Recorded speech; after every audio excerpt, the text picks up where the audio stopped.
할렐루야. 오늘은 하나님 나라를 어떻게 보여줄 것인가 라고 하는 제목으로 말씀을 증거하실 때에 큰 은혜의 시간이 되시기를 간절히 축복합니다. 일제시대에 목숨을 걸고 복음을 외쳤던 최권능이라는 목사님이 계십니다. 이분의 메시지는 한결같았습니다. 예수 천당. 항상 거리에 서서 예수 천당을 외쳤습니다. 하루는 거리에서 복음을 전하고 있는데 일본 경찰이 지나가는 거예요. 그래서 그분을 향해서도 큰 소리로 예수 천당이라고 외쳤습니다. 그러다가 경찰서에 잡혀가게 되었습니다. 이 경찰이 호기심 어린 말투로 이 목사님에게 이렇게 물었습니다. 당신이 예수 천당이라고 외치는데 정말로 천당이 있긴 한 것이냐? 만약 천당이 있다면 예수를 보여주든지 천당을 나에게 지금 당장 보여달라고 했습니다. 그러자 최권능 목사님께서 매우 자신의 참 목소리로 이렇게 얘기를 했습니다. 지금 당장 천국 본점은 보여줄 수 없어도 천국 지점은 보여줄 수가 있습니다. 바로 내 마음이 천국 지점입니다 라고 했다고 합니다. 그렇습니다, 여러분.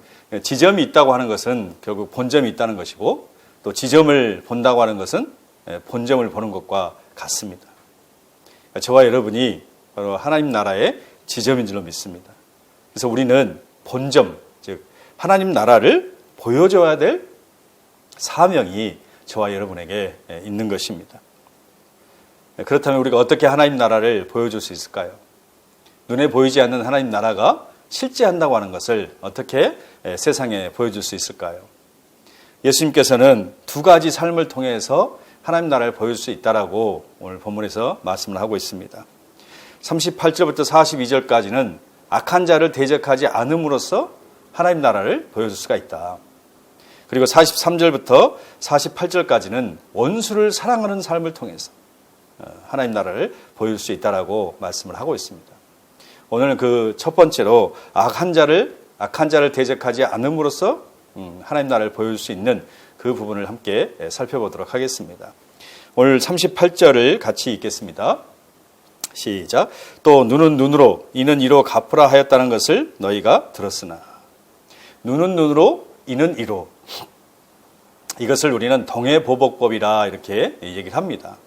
이 법은 상대방이 나에게 일을 하나 부러뜨렸으면 나도 상대방의 일을 하나만 부러뜨릴 수 있는 그런 법을 가리키는 것입니다. 그런데 이것이 이제 우리가 생각하는 대로 어떤 개인적인 또 사적인 그런 복수나 보복을 의미하지는 않습니다. 이것은 재판관의 판결을 따라서 법적인 절차에 의해서 그렇게 이루어지는 그 법을 의미하는 것입니다. 출애굽기 21장 22절부터 25절에 보면은 사람이 서로 싸우다가 임신한 여인을 쳐서 낙태하게 하였으나 다른 해가 없으면 그 남편의 청구대로 반드시 벌금을 내되 재판장의 판결을 따라 낼 것이니라. 그러나 다른 해가 있으면 갚되 생명은 생명으로 눈은 눈으로 이는 이로 손은 손으로 발은 발로 된 것은 된 것으로 상한 것은 상함으로 때린 것은 때린 것으로 갚을지니라. 여기 보시면은 재판장의 판결을 따라 낼 것이라 이렇게 말씀한 다음에 생명은 생명으로 이는 이로 눈은 눈으로 라고 말씀하고 있습니다. 그러니까 어떤 개인적인 보복을 의미하는 게 아니고 재판장의 어떤 판결에 따라 법적 절차를 따라서 정의를 실현하라고 그렇게 말씀을 하고 있어요. 그러니까 절대로 개인 보복이 아니라고 하는 것 여러분들 반드시 기억하시기 바랍니다. 그렇다면 하나님께서 이 동해보복법이라고 하는 것을 왜 율법에 명시하셨을까? 왜 이것을 우리에게 주셨을까? 아마도 한 세 가지의 목적을 우리가 생각해 볼 수 있는데요. 그 첫째는 악의 억지력입니다. 그러니까 사람들이 악한 행위를 하지 못하도록 억제하도록 하기 위해서 이 동해보복법을 우리에게 주신 것입니다. 예를 들어서 내가 행한 대로 똑같이 보복을 당한다. 한번 이렇게 생각해 보십시오. 내가 어떤 사람이 일을 부러뜨리면 그 법적 절차에 따라서 나도 똑같이 심판을 받는다. 아마 이렇게 되면은 스스로가 악한 행위에 대해서 경각심을 갖게 되고 아마 조심하게 될 것입니다. 그래서 악의 억지력을 위해서 이 동해보복법을 만드신 거고요. 또 하나는 그 이상의 보복을 제한시키는 거예요. 예를 들어서 누군가가 내 일을 하나 부러뜨렸어요. 그러면 우리는 보통 이제 거기에 복수심이 불타가지고 뭐 친구들을 데려가서 그 사람의 일을 5개를 부러뜨릴 수도 있고 혹은 뭐 턱뼈를 다 부서뜨릴 수도 있겠죠. 근데 그 이상의 보복을 하지 말라는 것입니다. 누가 내 일을 하나 부러뜨렸으면은 개인적으로 복수하는 게 아니라 재판관을 찾아가서 그 자신이 당한 그런 모든 피해 사실들을 보고하고 그리고 정당한 법적 절차를 밟아서 그 사람에게 법적인 심판을 가하는 그렇게 말씀을 하고 있어요. 그래서 그 이상의 어떤 법적 보복, 그 이상의 어떤 보복을 제한하는 의미가 여기에 담겨져 있습니다. 그로 말미암아서 이제 최소한의 사회 정의를 실현하는 이 세 가지, 그래서 악의 억지력, 그리고 그 이상의 보복 제한, 그리고 최소한의 사회 정의, 이걸 위해서 율법의 이 동해보복법을 정하신 것입니다. 그런데 이제 오늘 우리가 본문에 보시면은 예수님께서 전혀 새로운 그런 질서와 법칙을 제시하고 있습니다. 자, 45절 상반절을 같이 읽겠습니다. 이같이 한즉 하늘에 계신 너희 아버지의 아들이 되리니. 예수님께서 새로운 법칙 또 새로운 질서를 우리에게 제시한 것은 너희가 하나님의 아들이기 때문이다라고 말씀하는 거예요. 그러니까 하나님의 아들이니까 또 세상이 살아가는 세상 사람들의 법과는 다른 그런 질서, 다른 법칙이 우리에게 필요하다는 거예요. 그래서 세상의 법이 아니라 하나님의 법, 말씀의 법, 그렇죠? 그 법에 따라서 우리가 살아야 된다고 하는 것을 말씀하고 있습니다.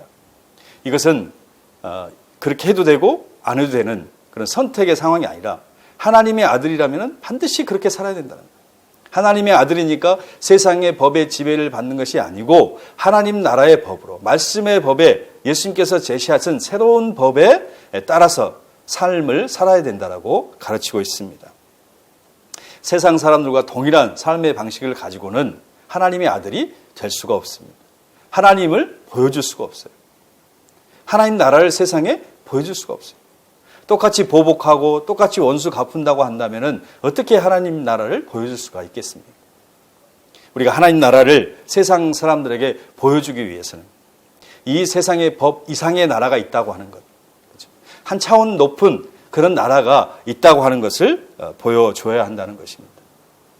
예수님은 이것을 4가지 예를 들어서 우리에게 설명하고 있습니다. 첫째는 오른뺨을 치거든 왼뺨을 돌려대라 라고 말씀하고 있죠. 자, 39절을 같이 읽겠습니다. 나는 너희에게 이르노니 악한 자를 대적하지 말라. 누구든지 내 오른편 뺨을 치거든 왼편도 돌려대라.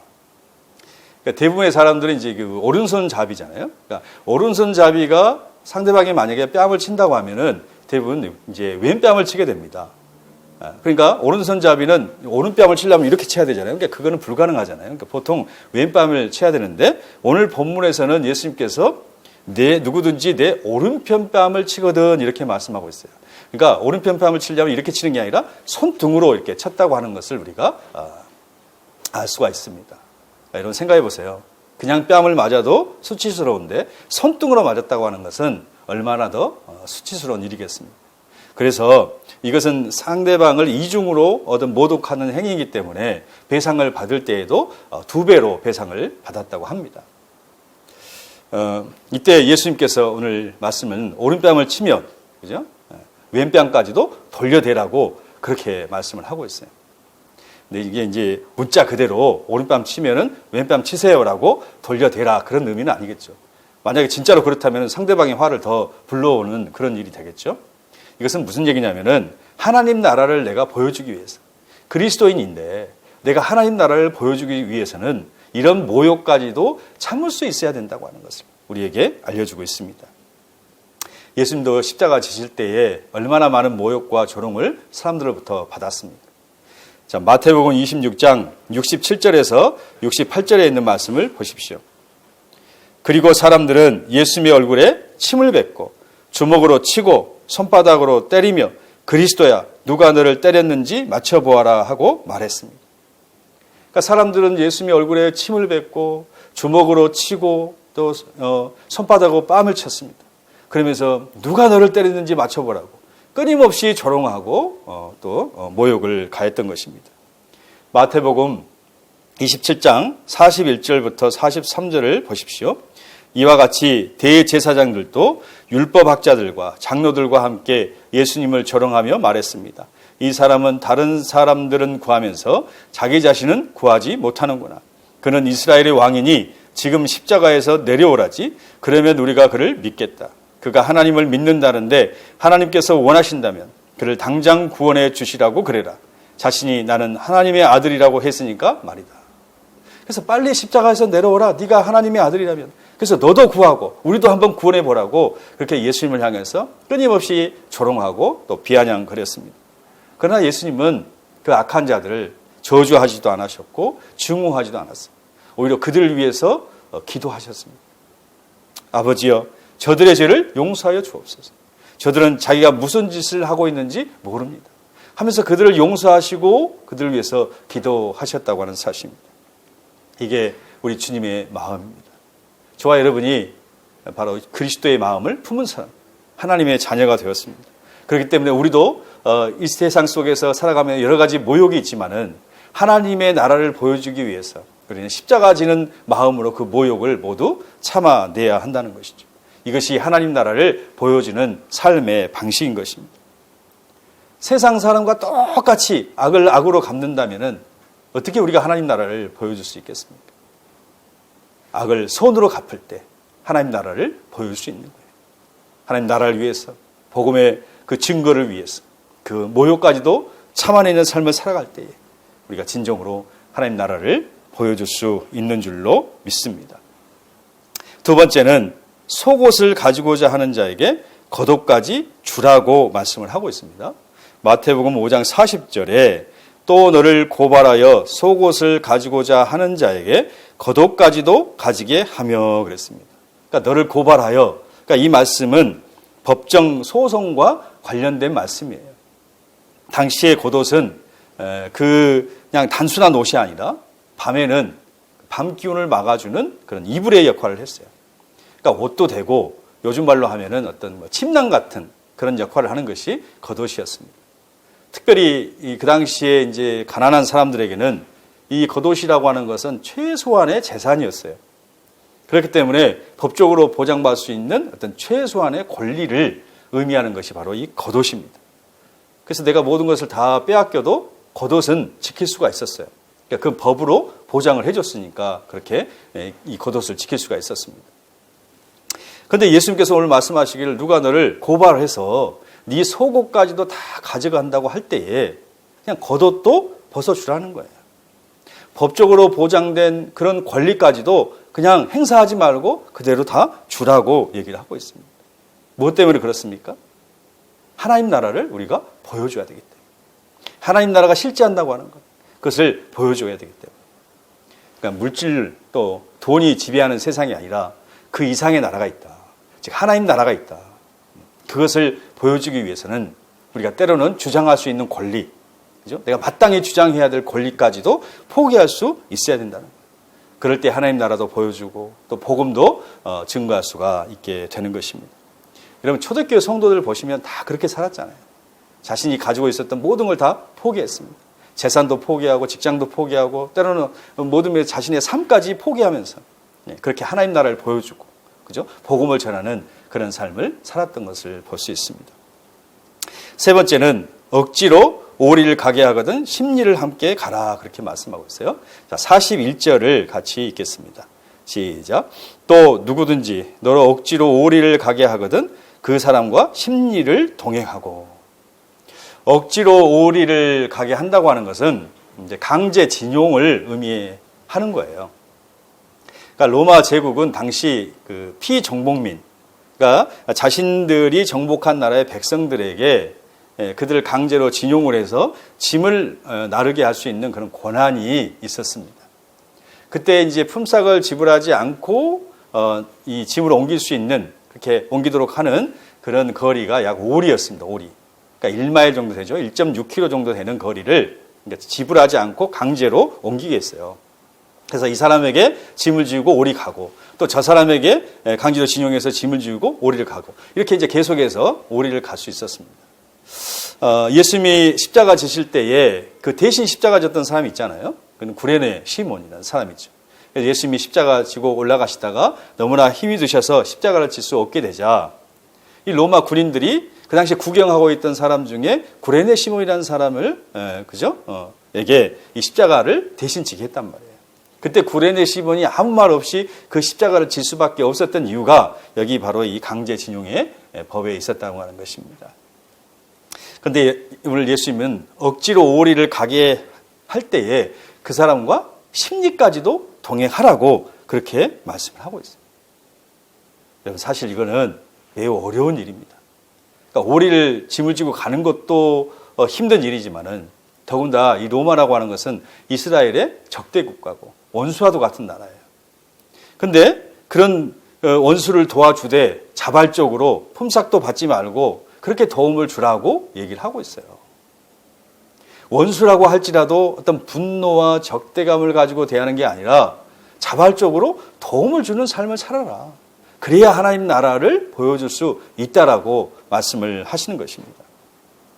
예를 들어서 로마 사람이 여러분 중에 한 사람을 불러내서 짐을 지우게 합니다.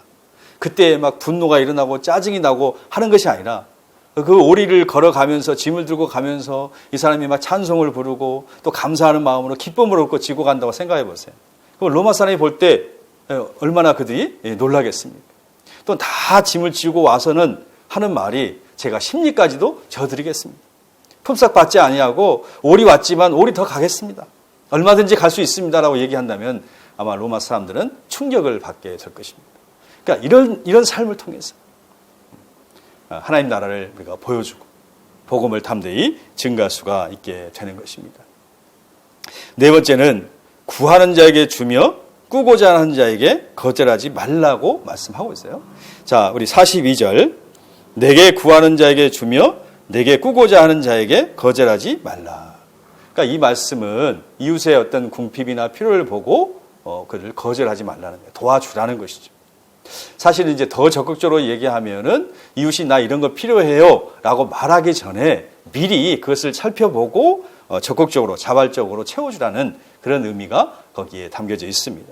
이것이 하나님 나라를 보여줄 수 있는 삶의 모습이라는 것입니다. 이런 이야기가 있어요. 어떤 선생님이 학생들에게 이렇게 물었습니다. 500만 원이 있었는데 이 사람이 살아있는 동안에 400만 원을 다 나눠주고 그랬다면 삶의 마지막 순간에는 얼마가 남아있겠느냐. 그러니까 500만 원 중에 400만 원 나눠줬으면 얼마가 남아있느냐라고 물었어요. 그랬더니 학생들이 대부분 100만 원이 남아있습니다라고 대답을 했어요. 그때 선생님이 이렇게 얘기했습니다. 500만 원이 있었는데 평생 살면서 400을 나눠줬다면 100만 원이 남은 게 아니라 400만 원이 남게 된다. 그래서 마지막 순간에 내가 얼마나 가지고 있느냐가 내 소유가 아니라 얼마나 나눠줬냐가 나의 소유가 된다라고 그렇게 얘기를 하고 있습니다. 미우라 아야코도 이런 말을 했습니다. 일생을 마친 다음에 남는 것은 우리가 모은 것이 아니라 우리가 남에게 준 것이다. 악착스레 모은 돈이나 재산은 그 누구의 마음에도 남지 않지만 숨은 적선, 진실한 충고, 따뜻한 격려의 말 같은 것은 언제까지나 남게 되니 말이다. 결국 이제 움켜쥐는 것이 남는 게 아니다. 나누고 베푸는 것이 진정한 우리가 남는 것이다. 예수님께서도 말씀하시기를 주는 것이 받는 것보다 복되다고 얘기했어요. 이런 삶을 통해서 우리가 하나님 나라를 보여줄 수가 있고 또 사람들이 그를 통해서 하나님 나라를 볼 수 있기 때문에 진정한 복된 삶이라고 말씀하는 것입니다. 이런 이야기였습니다. 어떤 그 농부가 예수님을 믿고 그리스도인이 됐어요. 그리고 이제 그의 농사를 지었는데 그때 심한 가뭄이 들었습니다. 근데 이제 다행인 것은 이 농부의 밭에는 밭 옆에 이렇게 물이 솟아나는 곳이 있었어요. 그래서 그 물을 대서 가뭄이었지만은 그래도 논에 이제 물을 댈 수가 있었습니다. 한날은 이제 아침에 일찍 일어나서 그 논에 갔는데 세상에 자기 논에 있는 물이 다 빠져서 이웃집 논으로 다 흘러간 거예요. 알고 봤더니 이웃집 사람이 그 논둑을 허물어서 그 물을 빼간 거죠. 그래서 너무나 화가 나가지고 그 이웃을 찾아가서 왜 이렇게 했느냐? 왜 남의 이 논에 있는 물을 빼갈 수가 있느냐? 그리고 그를 강하게 책망하고 다시는 그러지 말라고 경고하고 그러면서 사과도 다 받았어요. 그리고 나서 이제 집으로 돌아오는데 왠지 마음이 편치가 않았습니다. 자신은 분명히 정당하게 또 옳게 일을 처리했음에도 불구하고 마음에 평안이 없는 거예요. 뭔가 불편한 거예요. 그래서 하나님 앞에 그가 기도했습니다. 하나님, 제가 모든 일을 옳고 정당하게 잘 처리를 했는데 왜 제 마음에 평안이 없습니까? 왜 이렇게 불편한 것입니까? 그때 하나님께서 응답을 주셨어요. 너는 옳고 정당한 일만 하렸느냐? 그보다 더 위대한 일은 할 수가 없느냐? 주님, 그러면 옳고 정당한 일보다 더 위대한 일은 과연 무엇입니까? 그때 주님께서 내가 너희에게 행한 것 같이 너도 그렇게 행하라고 말씀하셨어요. 이 사람은 곰곰이 생각해 봤습니다. 옳고 정당한 것보다 더 위대한 일은 무엇일까? 그러다가 그는 새벽에 일찍 일어나서 논으로 가서 자신의 논의 뚝을 허물었습니다. 그래서 그 물이 이웃의 논으로 흘러갈 수 있도록 해준 거예요. 그걸 보면서 그 사람 마음속에 놀라운 기쁨과 희열이 또 평안을 느낄 수가 있었습니다. 그렇습니다, 여러분. 옳고 정당한 일만으로는 하나님을 보여줄 수 없을 때가 있습니다. 우리에게는 그보다 더 한 차원 높은 그런 삶을 요구하시는 거예요.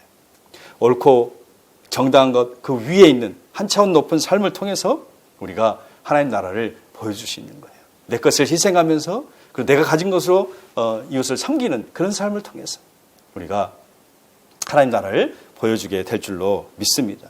오늘 본문에 보시면은 이제 세 가지 동사가 나오죠. 왼편도 돌려대며, 겉옷까지도 가지게 하며, 심리를 동행하고, 이렇게 이제 말씀하고 있지 않습니까? 근데 이 세 가지를 보면은 모두 이제 능동태 명령형으로 돼 있어요. 그러니까 우리가 남을 도와주고 또 하나님 나라를 보여주기 위해서 뭔가 할 때에 능동적으로 자발적으로 그렇게 하라는 것입니다. 어떤 상황이나 환경이나 사람에 상관없이 적극적이고 능동적으로 기쁨으로 그 일을 감당하라고 우리에게 요청을 하고 있습니다. 물론 처음부터 이렇게 하기는 쉽지 않습니다.